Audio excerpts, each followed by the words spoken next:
Fala pessoal, sejam bem-vindos a mais um WeCast e esse aqui é o episódio favorito do nosso gravar todo ano, né, Valder? A gente vai falar sobre tendências de marketing médico para 2026. Com certeza, né? É um tema que a gente sempre gosta de estar estudando, né, Edson? A gente participa de vários congressos ao longo do ano, já sempre pensando em estar à frente, né?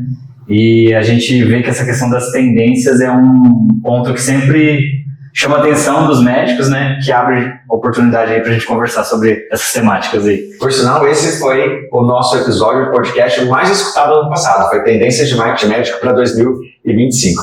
Exatamente. Ó, Valder, tem muita coisa que a gente fala como tendência, mas na prática já está acontecendo, né? A pergunta é, quem não se preparar agora vai pagar quanto por isso em 2026? Uma pergunta filosófica já, hein, Edson? Bom, a primeira... Acho que tem duas respostas para essa pergunta. A primeira é que essa pessoa vai pagar mais caro, né? Porque quando você não se antecipa aí em alternativas de marketing, você vai pagar mais caro no sentido de investimento mesmo, porque hoje o marketing mais tradicional, vamos dizer assim, essa questão de fazer anúncios, né? E a tendência, como sempre, todos os anos, é que o custo por anúncio aumente, né? Seja por inflação ou até por novos impostos, né? Então, a tendência é que o custo por anúncios vai aumentar, já é uma tendência. E a segunda é a questão do tempo, né? Quem não se antecipar acaba perdendo tempo e ficando para trás. Então, você paga mais caro com orçamento e com tempo também. A gente, inclusive, decidiu falar sobre 2026 agora e não esperar virar uma moda, porque a gente, igual você falou, né? A gente está há muito tempo fazendo a mesma coisa. Hoje existe há 11 anos. A gente observa, a gente conhece muito o mercado, e a gente acaba sabendo mais ou menos qual rumo vai tomar. Às vezes a gente acerta, às vezes não, né? E o legal é que a gente sabe que tem vários médicos que escutam o nosso podcast, mas também tem muitas agências, muito gestores de tráfego pago, muitos social medias que acabam acompanhando também aquilo que a gente fala, né? Com certeza. Tudo isso que a gente falou até o momento é que já está acontecendo, tá? 2026 é só para deixar explícito aí quem se preparou e quem ficou para trás, né? A gente já vem, o que a gente vai falar hoje, a gente vem falando para os nossos clientes há alguns meses, né? E a gente está vendo, inclusive, Valder, uma queda clara nos cliques orgânicos, mesmo em sites bem ranqueados, né? O que mudou com o Google AI Overviews e o Google AI Mode? Exato, Edson. Essa é uma, como você falou, né? A gente já vem observando isso ao longo dos últimos meses aí.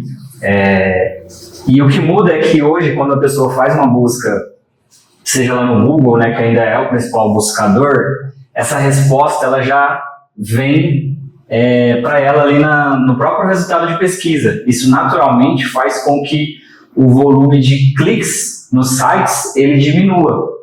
Porém, abre uma janela de oportunidade aí que agora essas próprias plataformas de IA começam a recomendar os sites dos clientes médicos, clínicas, nas buscas, né? Então, nas buscas dessas ferramentas de IA. Então, na verdade, o que está acontecendo é uma migração.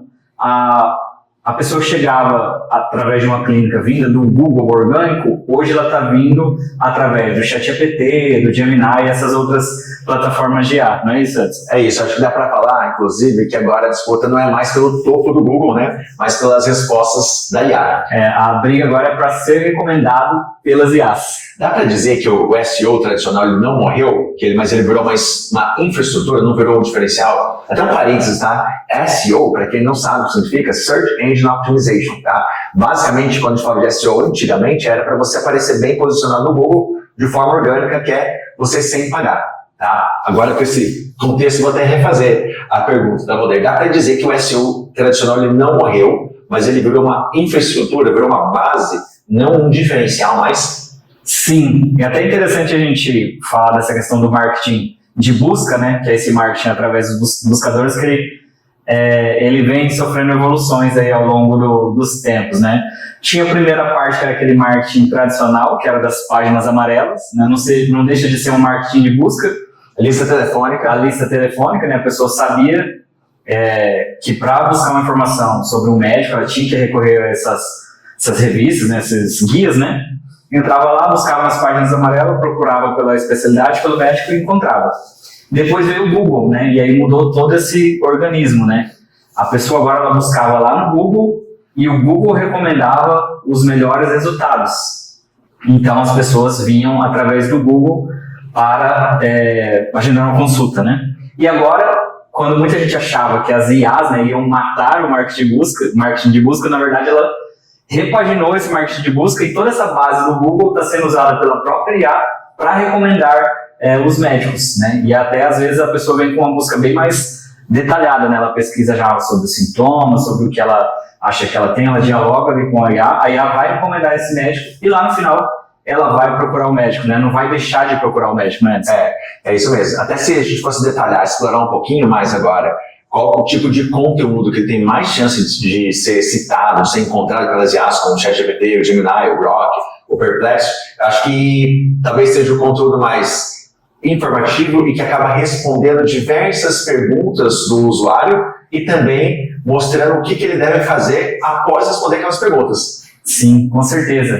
E é interessante a gente olhar os gráficos ao longo dos meses aí, que essa tendência de busca pelas IAs, como é interessante que ela vem subindo, né? Então, a gente tem relatórios aqui de busca orgânica dos clientes e a gente vê que a cada mês essa busca ali no ChatGPT, no Gemini, ela vem aumentando gradualmente ao longo dos meses, né? Se eu fosse falar assim, como é que eu faço para aparecer, como é que eu faço para ser encontrado nas IAs, Roberto, tem alguma dica? Bom, tem 3 dicas aqui que são mais básicas, né? A primeira delas é ter um site, né? Primeiro ponto, você precisa ter um site, porque lá dentro desse site você vai usar a dica número 2, que é produzir conteúdos, responder as dúvidas, né? As mesmas dúvidas que você recebe no consultório, as mesmas dúvidas que você gera conteúdos para as redes sociais, agora você vai responder através do formato texto no seu blog. Então isso vai fazer com que essas plataformas entendam que você, além de ser um especialista naquela área da medicina, você também produz conteúdo, sana as dúvidas das pessoas ali, e essas plataformas vão entender que você produz esse conteúdo e vão começar a te recomendar ali.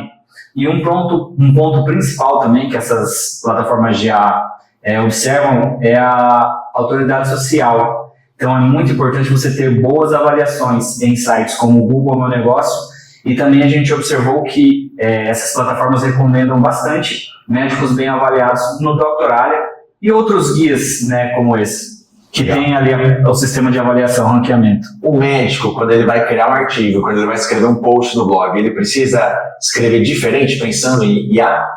Olha, você precisa primeiro pensar na experiência do usuário, que é responder a pergunta da pessoa de uma maneira didática, que ela consiga entender sem mediquez, né, vamos dizer assim. Tem que ser uma resposta mais de acordo com a linguagem de quem vai receber, né? E esses pontos sendo respondidos, a IA vai entender que você está se preocupando em oferecer uma boa experiência para o usuário, além de como ter boa reputação online, ter boas avaliações, ter artigos recomendados em plataformas de artigo e por aí vai.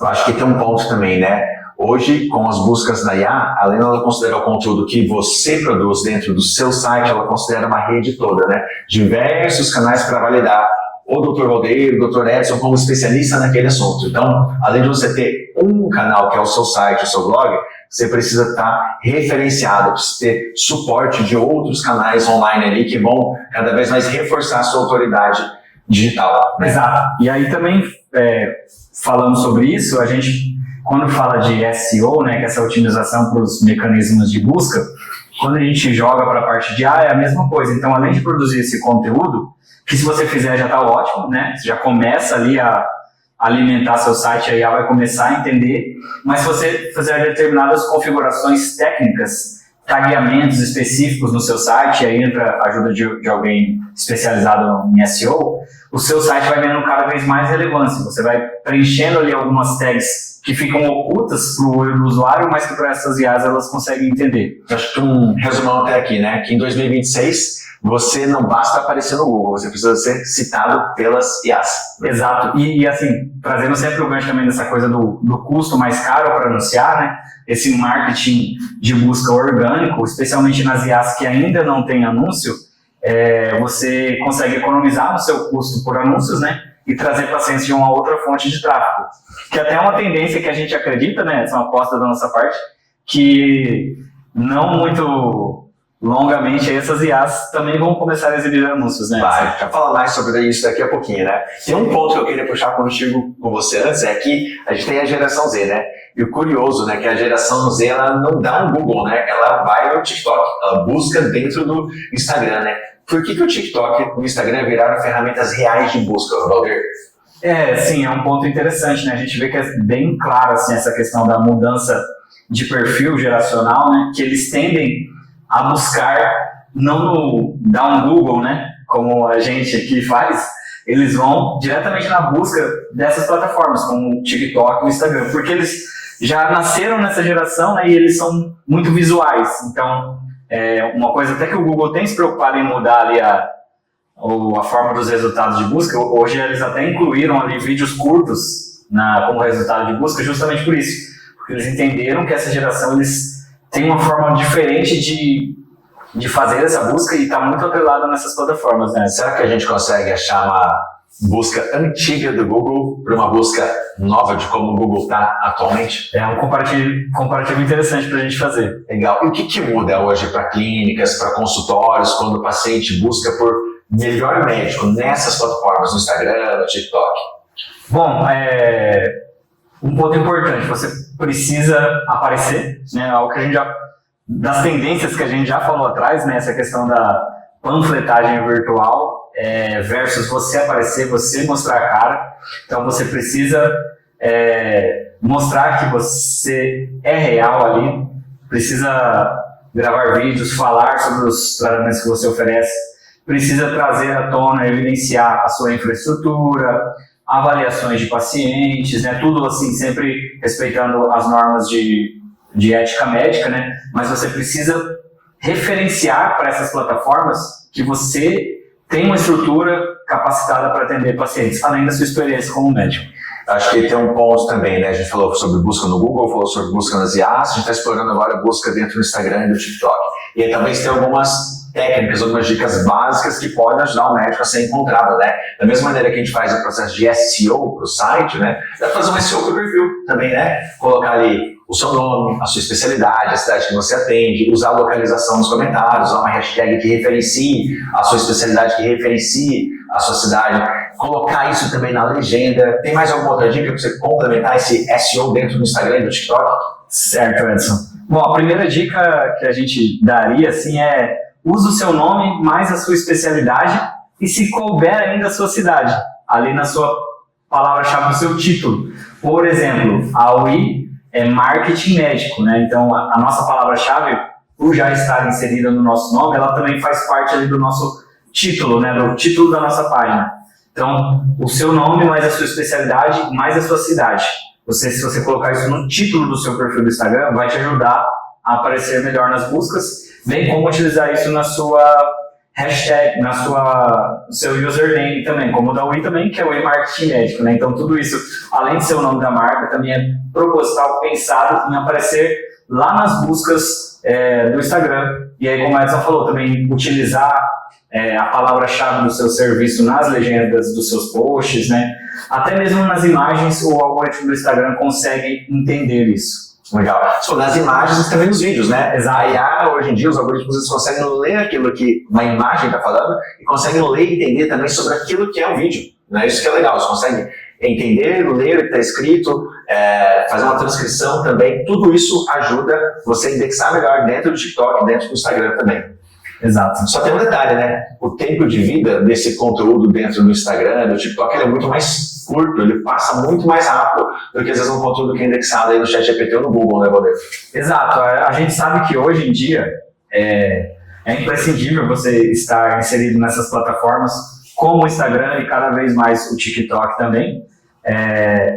Só que vale a pena você investir tempo em produzir conteúdo para esses outros canais, como o seu site e até mesmo o YouTube, né, Edson? Porque a tendência que, ao invés do Instagram, que o vídeo ele tem um pico e depois ele começa a cair, nessas plataformas é o contrário. Quanto mais tempo lá, mais ele vai aumentando o tráfego dele ao longo do tempo. Então, um vídeo que tem poucas visualizações hoje no YouTube, a tendência é que ela vai aumentando ao longo do tempo, diferentemente do Instagram.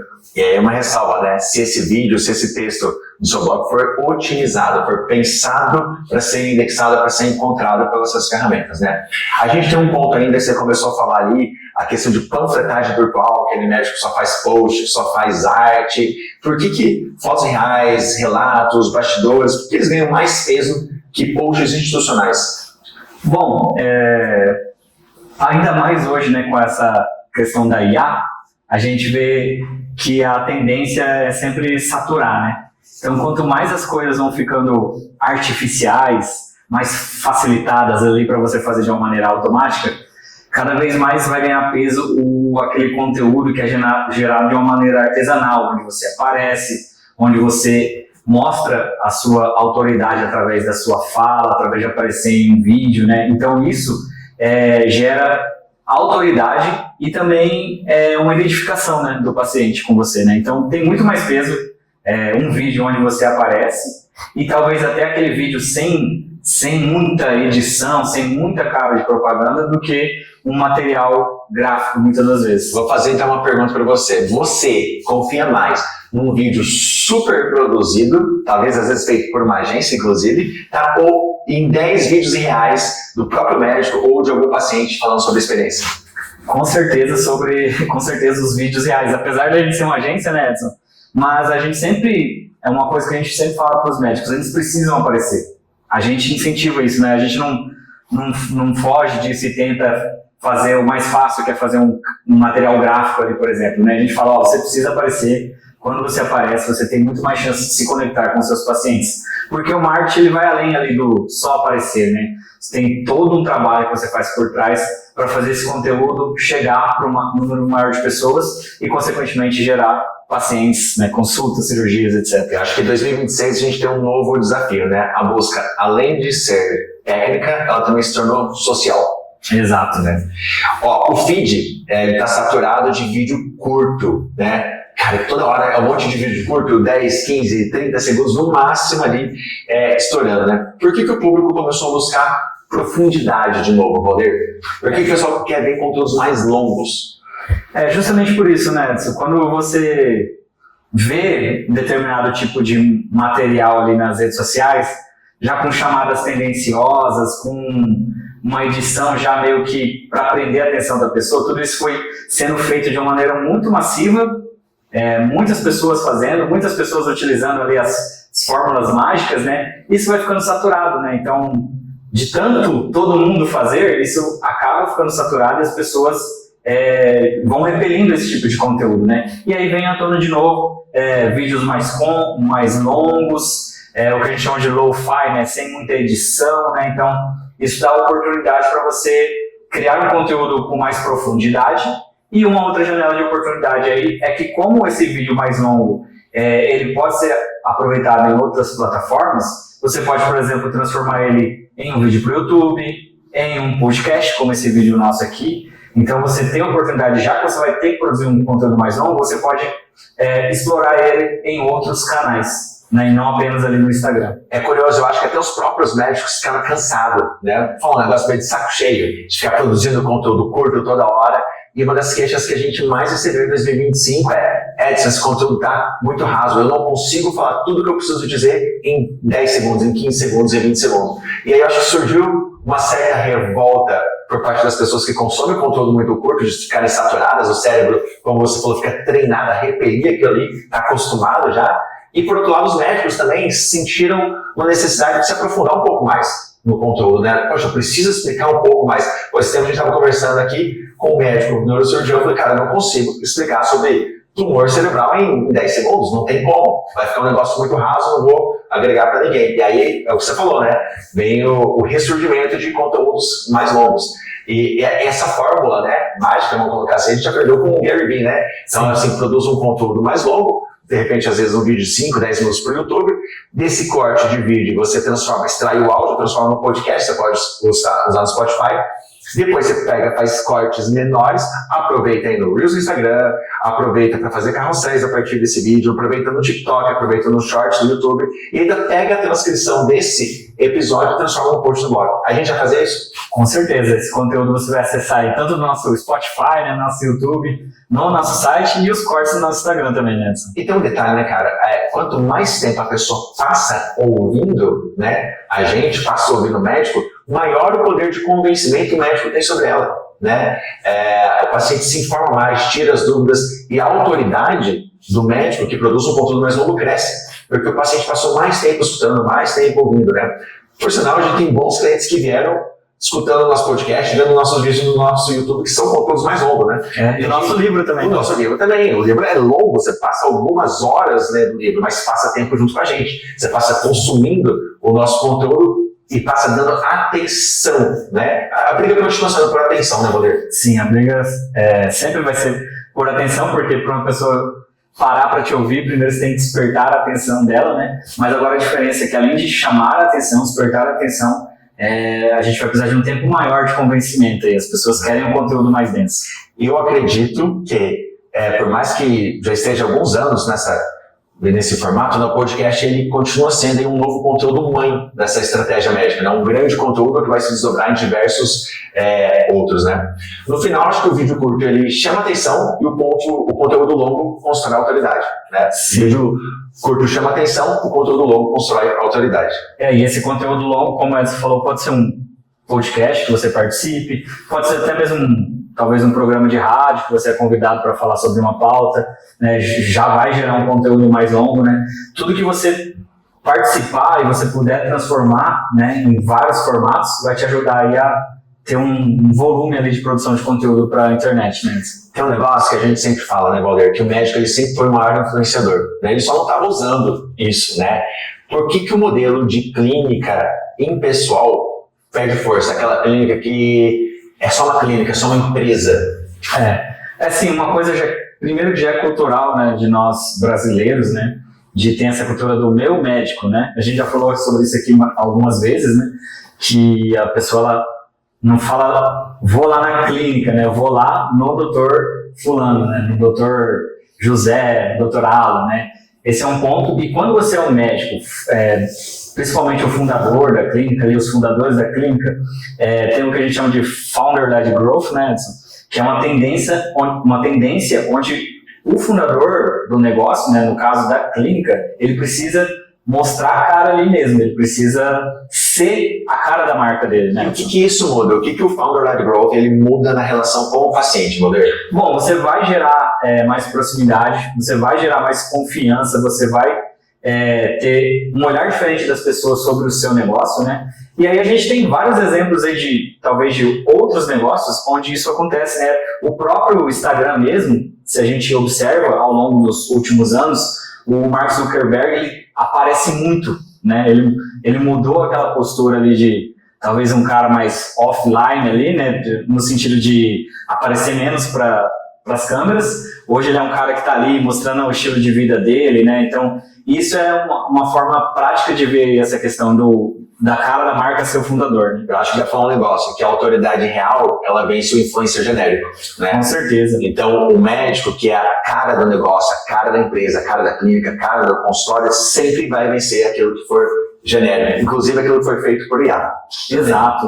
E até com essa questão de influenciadores, né? Também existe uma tendência aí das marcas recorrerem menos a esses profissionais, porque tem todo um cuidado, né? Se essa pessoa se envolve em uma polêmica extra ali, isso vai impactar a sua marca diretamente. Você quer ver um exemplo nosso aqui? A gente trabalha com clínicas hoje do Brasil inteiro, Rio Grande do Sul, Rio Grande do Norte, Portugal, e todas as vezes que algum médico de alguma clínica, que tinham vários médicos, vários profissionais, resolveu aparecer no Instagram, no TikTok, no YouTube, o engajamento dessa clínica subiu, né? A gente saiu daquele modelo só genérico, só postagem, e a partir do primeiro momento que apareceu a foto, apareceu um vídeo de um médico ali, mudou bastante, né, modelo? Sim, e a gente até fala, né, que o perfil de uma clínica, né, ele tem a chance de ser mais atrativo do que um perfil, vamos dizer assim, de um médico de consultório, pessoa física ali, porque a clínica ela tem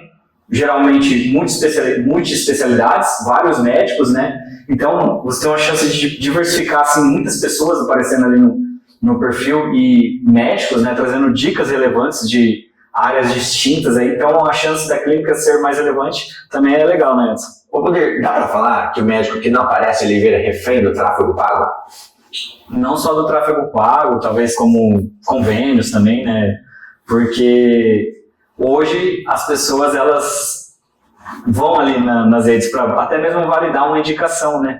A gente conversou recentemente com o médico, ele trouxe lá, tá até no nosso perfil lá, que ele falou que às vezes a esposa dele, que também é médica, indica ele, os pacientes vão lá procurar, iam, né? Porque agora ele tá no Instagram, não encontravam ele, né? E isso acabava gerando uma dúvida ali. E a gente também publicou uma pesquisa no nosso perfil que uma porcentagem dos pacientes, mesmo vindo de indicações, eles deixam de constar aquele profissional porque ele não tem ali uma validação social nas plataformas. Não tem uma presença, né? Então isso na internet. também repele pacientes. Mas eu vou te falar um negócio, complementando a minha pergunta. Perguntei para você se dá para dizer que o médico não aparece, ele fica refém do tráfego pago. E acho que tem um outro ponto que é, mesmo o médico que aparece também vai continuar refém do tráfego pago, cara. Sim. Porque sim, ou você joga o jogo do tráfego orgânico, que é você aparecer muito, publicar muito, 3, 4, 5 conteúdos por dia, como os influencers fazem para crescer, ou você usa mais de estratégia, aparece num volume razoável, mas usa o tráfego pago para potencializar esse alcance, né, Moleque? Ah, com certeza. E é como a gente acredita, né? Esse meio do caminho aí. A gente acredita nisso, isso é verdade. A gente fomenta dos médicos aparecerem, né? Mas atrelado aí é um investimento também em tráfego pago. E acho que uma coisa para todo médico saber, cara, que a autoridade não se terceiriza. Exato. Essa é uma frase muito boa, Edson. Que é, às vezes, até isso, né? A pessoa acha que só colocar dinheiro lá vai trazer pacientes. Não é bem assim. Você precisa aparecer ali, mostrar autoridade. Poder, tem um negócio que a IA começou a fazer diferente. Ou melhor, tem um negócio que em 2025 a IA fazia, a IA criava. Em 2026, ela vai fazer um negócio diferente. Ela vai fazer, ela vai agir, ela vai executar. Tá? E eu vou te fazer uma pergunta, qual que é a diferença entre um chatbot burro e um agente de IA? Boa, Edson. Bom, acho que o agente, a diferença do agente, né, para esse agente burro, entre aspas, muitas pessoas hoje usam o chat GPT, principalmente dessa primeira maneira, né?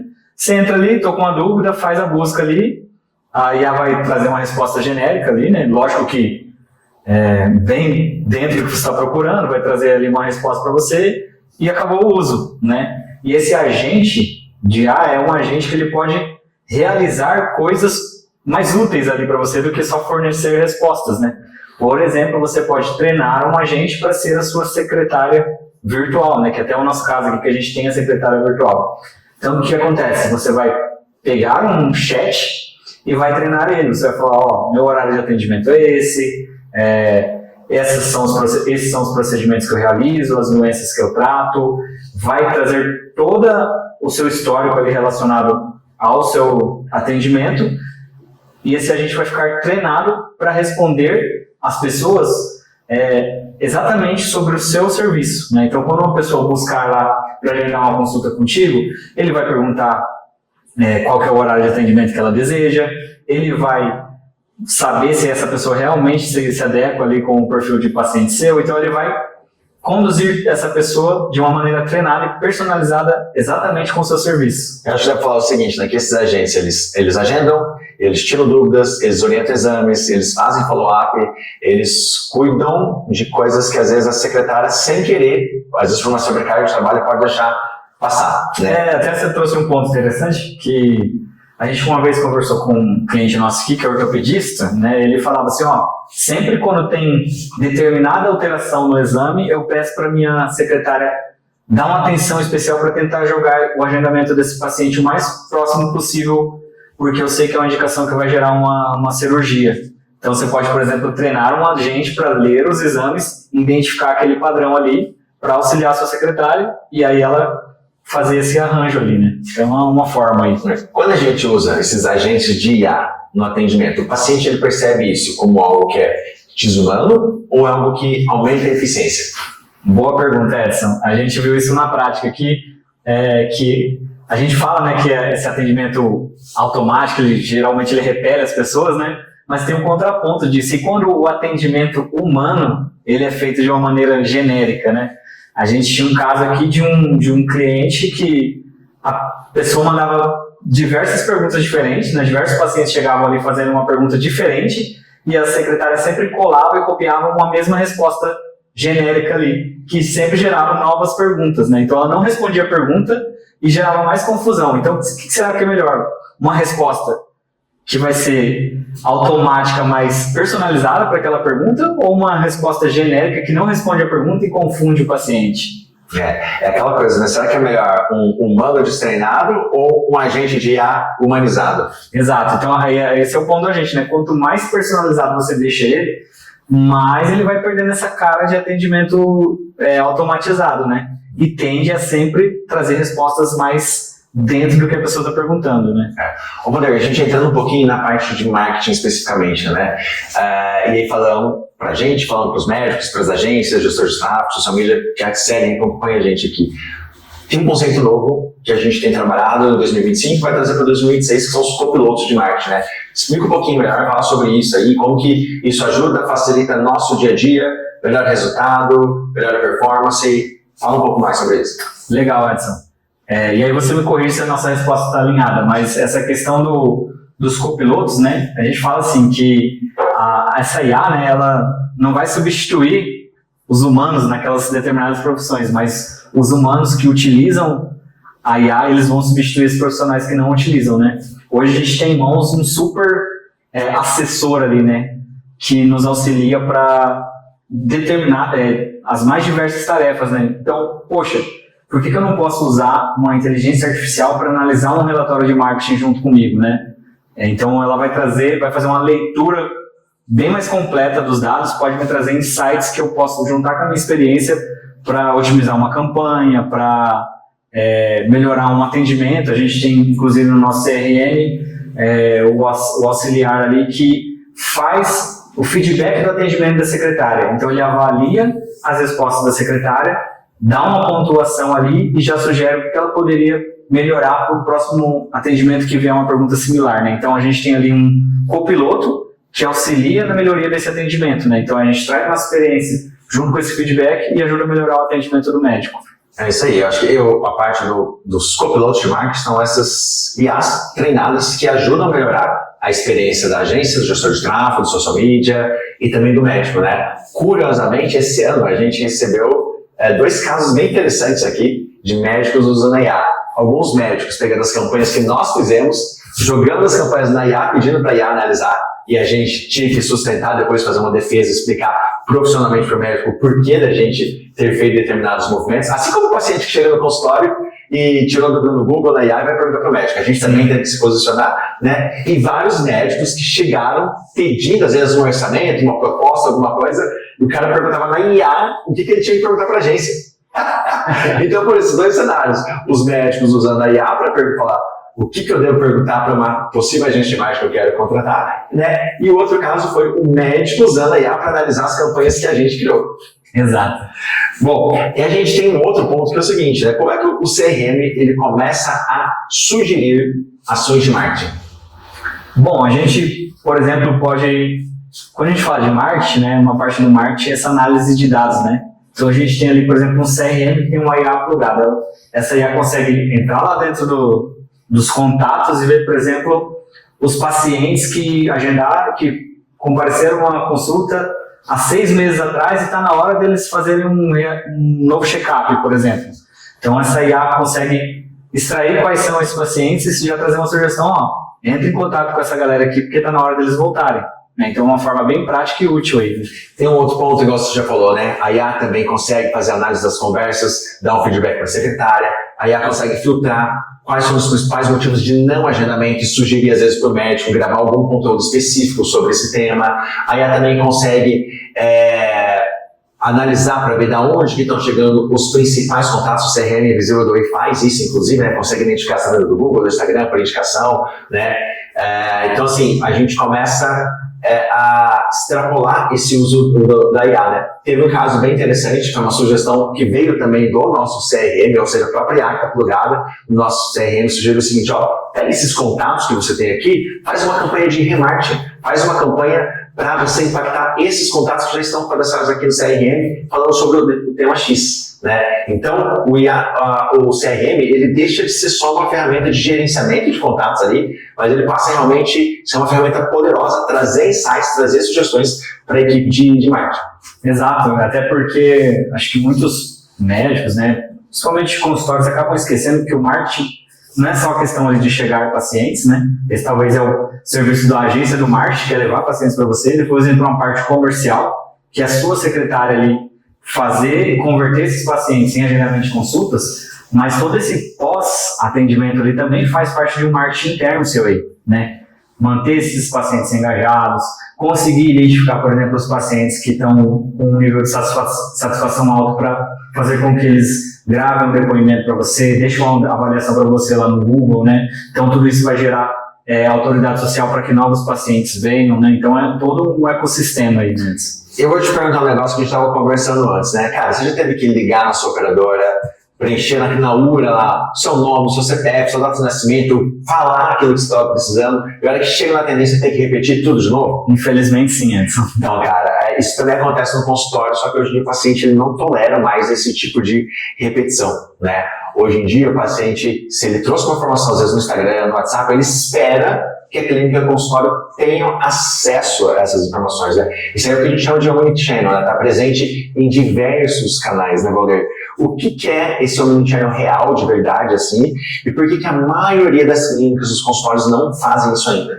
Bom, assim, esse omnichannel é você interligar os diversos canais, né? Então, seja lá o seu WhatsApp está conectado com o seu Instagram, com o seu Facebook, com o presencial lá na clínica, né? Então, você interligar esses canais, mas, no geral, eu acredito que muitos acabam não fazendo por esse desconhecimento dessa possibilidade, né? Então, acaba centralizando ali, o atendimento é WhatsApp, depois daqui é presencial aqui, consulta e tchau, né?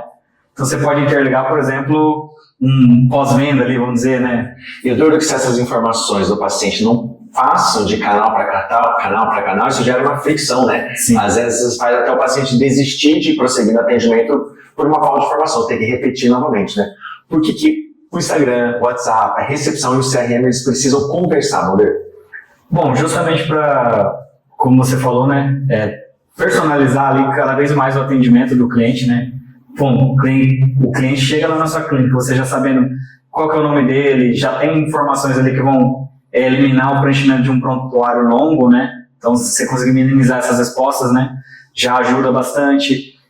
Você conseguir ter o histórico desse paciente, não só o histórico clínico dele, né, mas o histórico dele de comparecimentos, não comparecimentos, etc., para você personalizar, saber quando ele pode voltar para uma nova consulta, você lembrar ele do check-up dele, você mandar um lembrete de consulta no dia da consulta dele. Então, esse prontuário ali também do marketing é interessante para melhorar a experiência desse usuário. Cara, tem dois exemplos que me lembram muito bem como é fácil de melhorar essa experiência do paciente, a experiência do cliente. Cara, igual quando você liga no delivery, né? Você ligou, o pessoal já identificou, oi, Valdir, tudo bem? E como é que você tá? Você vai pedir de novo aquele último pedido que você fez aqui?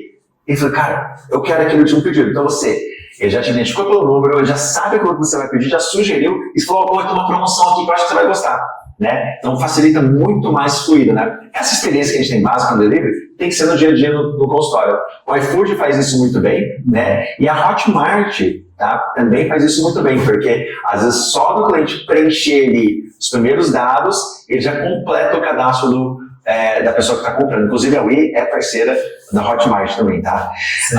No final a gente tem o WhatsApp virando um super aplicativo da clínica, né? Por quê? Você consegue fazer agendamento, consegue fazer pagamento, consegue fazer recibo, tirar dúvidas, tudo em um só canal, né? Então isso no final já é realidade para algumas clínicas, para alguns consultórios, né, Valdir? No final a gente está falando muito de um tema que acho que resume bem, que essa experiência ruim hoje, ela não é médica, não é problema com o médico, às vezes é operacional.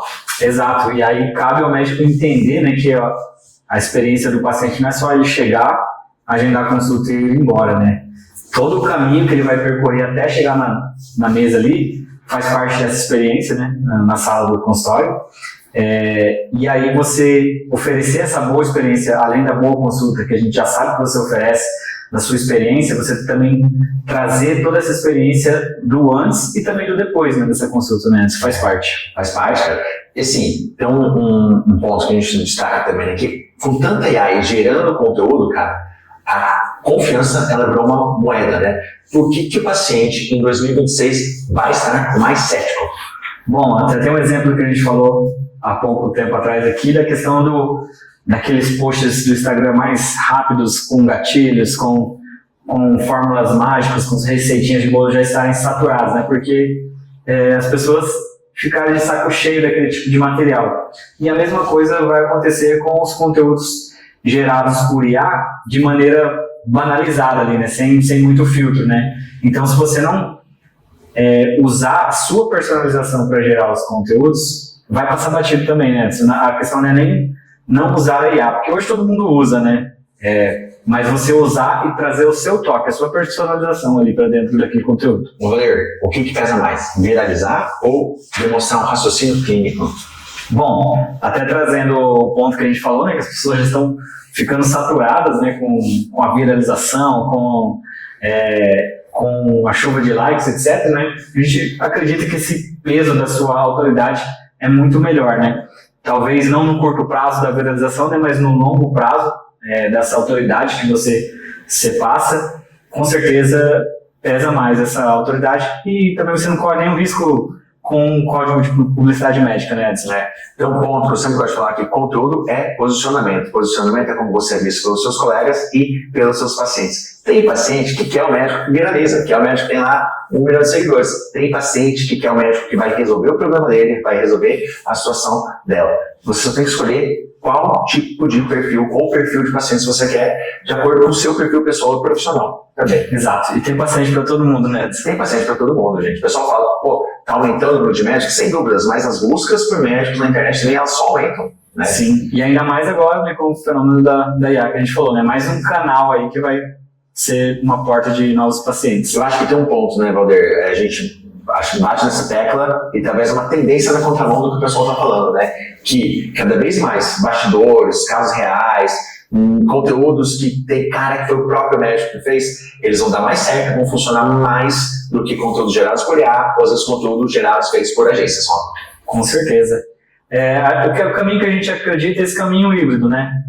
A gente não quer que o médico tenha o esforço ali de só gravar e ninguém vê, né? Por isso que a gente fala que você tem que gravar e usar, seja o tráfego orgânico, seja o tráfego pago para impulsionar os seus conteúdos, né? Então, da mesma forma que só impulsionar não vai adiantar, você tem que aparecer também. Então, temos que ter esse meio termo aí, né, Edson? Ô, Valer, por que depoimentos em vídeo e avaliações no Google, eles, como resposta do médico, né? Por que eles valem mais do que seguidores? Isso é o que a gente chama de prova social, né, Edson? Você citou até experiências aí de aplicativos como o iFood, né? E essa questão das provas sociais vem muito desses sites de e-commerce, como a Amazon, né? Então, com certeza você já comprou online algum produto e você foi lá ver as avaliações reais das pessoas, né? No Booking, no Airbnb também. Com certeza. Então, poxa, apesar da experiência, né, do cuidado com a saúde ser uma experiência à parte, né? Mas acaba, antes da pessoa chegar até você, ela vai querer saber o que as pessoas estão dizendo, se as avaliações são positivas, né? Então você precisa fomentar isso para o seu negócio. E quanto mais real for, né? Então um vídeo de uma pessoa falando sobre você vai gerar muito mais peso que uma avaliação apenas textual, né? Então o vídeo tem peso, mas também essas avaliações contam pontos. Então vale você fomentar em ter boas avaliações no Google Meu Negócio, no Instagram, no Dr. Ali, esses canais aí. A gente está deixando a melhor parte para o final, né? E aí eu quero começar trazendo um ponto, um lugar para a gente está olhando aqui, né? Que aí a gente já está se preparando para os anúncios dentro das respostas na IA. Essa é uma tendência que a gente aposta e assim, a gente tem confiança que isso vai acontecer agora em 2026. Até agora, Valdir, o que a gente já sabe sobre os anúncios em busca gerados na IA? Bom, o primeiro ponto, na verdade, é que já dá para você aproveitar, né? Ainda mesmo que não tenha anúncios, já é realidade. A gente tem vários cases aqui de pacientes, de médicos que já estão recebendo pacientes através das plataformas de IA, então ainda não tem anúncio, mas já você pode ter resultados ali. E a gente acredita quando vier essa onda de ter anúncio nessas plataformas, vai ser um anúncio conversacional, né? Diferente do, faz a música, aparece ali, né? Vai ser uma coisa mais conversacional. A gente acha que não vai ter aquela lista de anúncios, é algo que vai ser referenciado no meio da conversa. Fala, cara, já que você está com sintoma X, talvez seja bom você consultar o Dr. Y, que por sinal, eu tenho aqui o telefone, o site dele, o WhatsApp, é só você clicar aqui, você já pode ir dar uma consulta com ele. E se duvidar, vai inclusive falar, eu vi aqui que o Dr. Valdeir tem agenda disponível para segunda-feira às 9 da manhã, você não quer agendar uma consulta com ele? Então, a gente acredita que vai ser esse o caminho dos anúncios dentro da IA, né, Valdeir? Sim, a gente pensa isso e talvez não vai ser num tão longo prazo assim, né, Edson? Acho que em pouco tempo aí, a gente está falando de tendência para 2026, a gente acredita que em 2026 isso já vai acontecer. Isso reforça também o nosso ponto, né, de use o ChatGPT não só para fazer buscas ali, use para ser encontrado ali também. Perfeito. Por que os médicos eles não devem abandonar o SEO e nem o tráfego pago tradicional, Valdeir? A gente fala, né, se você precisa ter uma diversificação das fontes de tráfego, né, de onde vem contatos para a sua clínica, como se fosse uma carteira de investimentos, né, não vale a pena você só arriscar, deixar toda a sua receita em apenas um local, né. Mesma forma para o tráfego, você precisa ter diversas fontes de conteúdo, fontes de tráfego, né, fontes de chegada de pacientes, para justamente diversificar. E especificamente do SEO, né, ele vai dar atração para essa parte da IA, né, então ele vai ser o que vai ajudar você a aparecer na IA também. Eu vou falar um negócio que quem é investidor vai entender, não dá para você comprar só ação da NVIDIA, né? Então você precisa ter um portfólio diferenciado ali, né? Então SEO é um canal, Google Ads é outro canal, tráfego pago no Instagram é outro canal, ser encontrado pelo ChatGPT e pelas IAs é outro canal. Você precisa estar em diferentes canais, né? Sim, tem uma frase que eu me sinto velho toda vez que eu falo, mas ela continua sendo verdade, que eu acho que é de uma música do Chitãozinho Chororó, eu não sei de quem é, mas que é o artista vai onde o povo está. Né? Exatamente. Se o seu paciente ele está no Instagram, você precisa estar lá. Se está no Google, você tem que estar lá. No ChatGPT vai estar lá. Se você não tiver, você pode ter certeza que alguém vai estar lá e alguém vai ocupar o lugar que poderia e deveria ser seu. Exato. Por que a estratégia vencedora, então, Valdeir, é uma estratégia híbrida? Justamente por isso, né, Edson? Porque vamos supor que a gente está dependendo aí só do Instagram e amanhã o Instagram sai do ar no Brasil, por exemplo. Né, que já aconteceram coisas parecidas, né? Foi um excelente exemplo isso aí, inclusive. Você perdeu toda a sua fonte de aquisição de pacientes, né? Você está apostando só nesse canal e ele deixou de existir, né? Então, já é uma coisa que já responde essa pergunta de você apostar em vários canais. Ou, por exemplo, vamos supor que o preço do tráfego pago aumente de uma maneira que não compensa você investir porque sai mais caro do que o valor da consulta, né? Então, um outro ponto, poxa, eu estou investindo toda a minha receita só em tráfego pago e de repente veio um novo imposto ou a concorrência aumentou demais e o custo foi lá para cima e deixou de ser viável. E aí você está dependendo só desse canal. Então, por isso que você precisa de uma estratégia multicanal, né? Não dá para colocar todos os ovos na mesma cesta. Exato. Mais uma os provérbios antigos aqui, né? Mas eu acho que é isso, né, Valdeir? No final, você precisa realmente explorar diversos canais. Valdeir, vamos pro finalzinho aqui e falar sobre algumas tendências adicionais aqui que a gente vê para 2026. Né? Uma delas são os dados próprios do próprio médico, da própria clínica como ativo. O que você pode falar sobre isso? Bom, a gente vê assim que cada vez mais os dados têm esse valor, né? Uma briga até, teve toda uma mudança aí da Lei Geral de Proteção de Dados, né? Justamente por isso, né? Porque hoje o marketing é muito baseado em dados e esses dados são ouro, né? Então você tem, por exemplo, lá seu prontuário com 100 pacientes cadastrados. Esses 100 pacientes você pode extrair essa sua planilha aí e fazer tráfego para esses pacientes, né? Tráfego pago, né? Então a Meta vai identificar ali, seja pelo e-mail ou pelo telefone dessas pessoas, e você pode fazer um anúncio, por exemplo, chamando eles para um lembrete de um check-up que eles têm para fazer. E a própria Meta consegue, por exemplo, falar, desses 10 pacientes aqui que tem esse determinado perfil, eu tenho mais 100 mil. Então, quer mostrar seu anúncio para essas pessoas? Quer trazer pessoas parecidas com essas que você já atende aí para o seu consultório? Né? Então, isso ajuda a trazer esse valor para os dados, né? Eu acho que complementando o que você falou, cara, acho que um dos principais ativos é realmente a lista de pacientes, esse histórico do paciente, essa jornada que ele percorreu ali desde o primeiro contato com você na parte do marketing, e aí para isso é essencial ter um CRM. Eu acho que juntando tudo isso, esses dados próprios, eles são o maior ativo de qualquer clínica, qualquer consultório. E assim, desde que você use esses dados a seu favor, né? Perfeitamente, né? Desde não adianta só você ter e não usar. A maioria dos médicos tem e nunca nem usam, né? Às vezes porque não sabe, às vezes por falta de orientação até da própria equipe de marketing, né? E a gente ainda fala muito daquelas métricas de vaidade. Quais são as principais métricas de vaidade que vem na sua cabeça aí, Godoy? Bom, assim, eu vejo que até estava filosofando sobre isso esses dias. Hoje em dia, a gente segue diversos perfis, mas não necessariamente são os conteúdos desses perfis que aparecem pra gente. Na verdade, é muito mais, talvez, outros perfis, né, que são mais virais, né? Então, às vezes, você segue, um amigo que você nem vê publicações dele, porque o algoritmo vai te mostrar diversos outros conteúdos, né? Então, acredito que seguidores ainda é uma métrica de vaidade, mas é importante, né? As pessoas veem aquilo ali como um valor, né, que é tangível.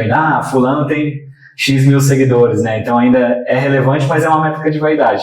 Mesma coisa são as curtidas, né, Edson? Também. Eu acho que em 2026, além de você, do médico, que quiser acompanhar essas métricas de vaidade, ele vai precisar começar a acompanhar algumas métricas de negócio. A primeira delas é o CAC, custo de aquisição por cliente, ou seja, o custo de aquisição por paciente. Acho que outro extremamente relevante, aí a taxa de comparecimento, quantos pacientes marcaram e compareceram. Outro, ticket médio, o quanto cada paciente, em média, deixa de dinheiro para você no consultório ou na clínica ao longo da vida dele. Né? Não é só na primeira consulta, é na terceira, na segunda, ao longo dos anos. E acho que juntando o que ele falou aí de CAC, taxa de comparecimento, ticket médio e LTV, eles substituem muito bem os likes e essas métricas de vaidade. Né? Com certeza, Edson. Se você olhar para esses números, com certeza você vai ter dados bem mais práticos para você usar no seu dia a dia, né? Por exemplo, estou com a agenda cheia aqui, mas meu ticket está baixo, né? Então já é um indicativo aí que você precisa, talvez, aumentar sua consulta para reduzir essa sobrecarga e mesmo assim ter mais receita, né? Então aí, só a partir desses dados mesmo. E acho que até um ponto interessante, né? A gente viu esse ano também vários médicos criando protocolos de atendimento. E eu não estou falando aqui de medicina integrativa, nem nada do tipo. Estou falando, sei lá, às vezes um ortopedista, um oftalmologista, criando protocolos de acompanhamento do paciente ao longo de meses ou ao longo do ano. Por quê? O que ele está fazendo? Você está aumentando o seu LTV, aumentando quanto o paciente deixa de dinheiro com você ao longo de um determinado período e diminuindo o seu custo por aquisição de paciente, né? Então, ou seja, você está gastando menos para adquirir um paciente e está aumentando o retorno financeiro. Claro, pensando sempre em primeiro lugar na saúde do paciente, aquilo que é interessante e relevante para ele ou para ela, né? Sim. E um ponto, né, que a gente nunca pode deixar de falar é a parte de compliance, a parte de ética como diferencial competitivo. Walter, o que você pode falar sobre isso? Bom, acho que no caso dos médicos até fica mais fácil porque já tem um código bem rigoroso ali, né? Então existe um código de ética, então isso já ajuda a balizar o mercado aí, né? E aí, naturalmente, você não pode ser sensacionalista, né? Fazer promessas de cura e etc. Assim. Então, você tem que ter um cuidado ali com a resposta, né? Que você vai trazer, porque você está tratando de um tema muito sensível, né? Então, você cumprir esses pré-requisitos que você já precisa cumprir eles pelo código de ética médico, né? Você vai estar respeitando ali as regras das plataformas, né? Tem um ponto, uma frase que eu gosto muito, né, quando a gente fala de ética, que é um negócio que às vezes o pessoal fala de ética, coisa chata, né? Que no final é o seguinte, quem fizer certo vai se destacar quando o mercado começar a apertar. Exato. E mensagem final, Walter, cara, o que você pode falar para encerrar esse podcast nosso? Vou usar uma frase de velho também, Edson, já que você usou aí. É aquela coisa do quem chegar primeiro bebe água limpa, né? A gente já vê, já é realidade, as plataformas de IA estão recomendando, os clientes nossos aqui, né? A gente tem relatórios que mostram isso, pacientes chegando do Gemini e o próprio médico falando que é real, trazendo esse depoimento, pacientes chegando do ChatGPT e de outras IAs, e quem explorar essas ferramentas agora vai, no longo prazo, ter resultados cada vez melhores, né? Então, não ignorar essa nova onda aí do marketing de busca, né? E aí você vai ter bons resultados com isso. Eu acho que se fosse também dar um recado para o médico que quer dar o primeiro passo para não ficar irrelevante em 2026, na prática, tá? Seria, cara, cria seu site, começa a fazer os anúncios no Google, começa a produzir conteúdo em texto para o seu blog, no seu site, pensando em aparecer no ChatGPT, no Gemini, porque isso vai te ajudar a ser referenciado. E por último, cuida das suas avaliações no Google, coloca isso no seu dia a dia, peça para os seus pacientes. E percebe, né? Falei aqui, site, Google Ads, blog e IA. Eu nem estou falando do Instagram. Tá? Sim. Seria esses 4 pontos que eu focaria muito mais em 2026 para não me tornar irrelevante. Exatamente. E se você quiser acompanhar aí a extensão dessas tendências, nos siga aqui, né, que a gente vai estar sempre falando aí, a gente sempre traz os nossos ensaios na prática aí, né, Edson? Eu acho que no final é isso, né? Tudo que a gente falou aqui, todas essas tendências, elas já estão acontecendo, né, hoje em dia, né? Quem se prepara agora sai na frente, né? E você pode ter certeza, não é nenhum tipo de medo, de receio, mas se você não fizer, você pode ter, eu garanto para você que seu colega, que algum outro médico vai estar fazendo. Então, com certeza. Se você não fizer, você está dando literalmente espaço para outra pessoa fazer e ocupar o espaço que poderia ser seu. É isso aí. Isso aí, pessoal. Valeu, obrigado, um abração.